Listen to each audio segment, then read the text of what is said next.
today. More blessed than stressed. It's a unique scripture because it says that in some of our worst moments, we're called blessed.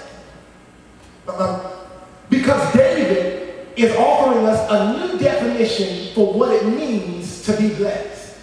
And so the first question that I must ask is, what is our definition of being blessed? And it's pretty interesting because when we look at what it means to be blessed, it's usually attached to something you can see. Society has seemed to define being blessed by the amount of things that you have. How do we assess whether we're blessed or not? Is it because we have a brand new car and it's running away? Is it because we just met the best and most gorgeous person ever and they like it? Is it because we got straight A's in school?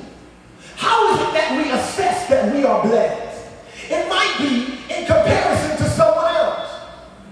I'm not on the streets. I'm not doing drugs. I'm not failing out of school. I'm not this way. I'm not that way. I don't have all of these different burdens. And we assess how we are blessed based on what we can see. But look at the definition that David offers us. And the first thing that we must do is reanalyze, and I would say restructure our definition of being blessed. David says, blessed is he whose transgressions are forgiven. It would help me to define what transgressions mean. Transgressions are actions violating law or code. It's literally a crime. When you commit a crime, you go to? Yeah. Oh yeah. Somebody still woke. Y'all go to sleep? I promise I'm getting to the good part. An act that violates the moral code. So if we were to read this again, blessed is he who committed a crime and was forgiven.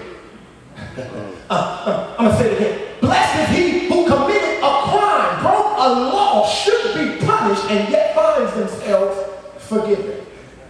Let's look at sin.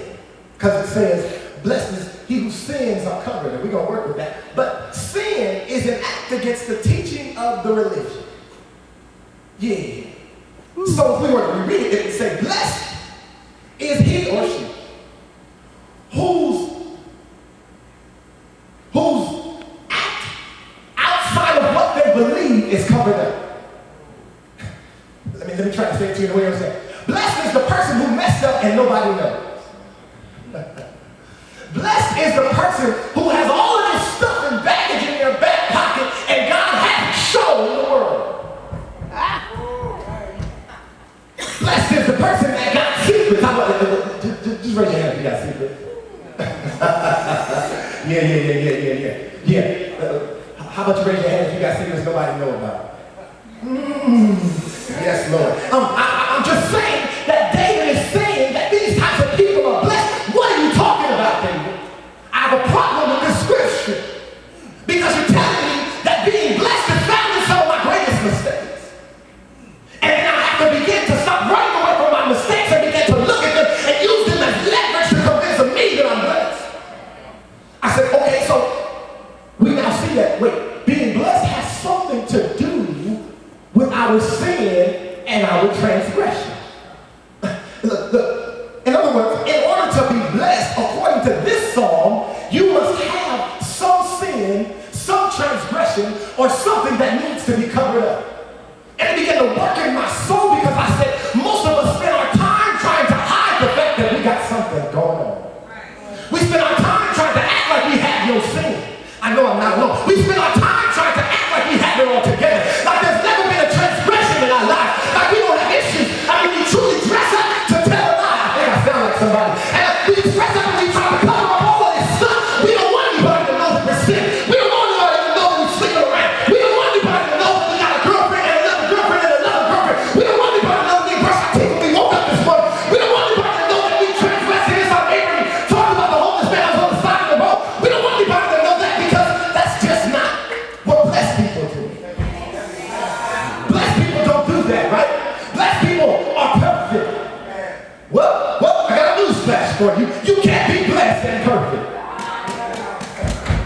You should write that down. You can't be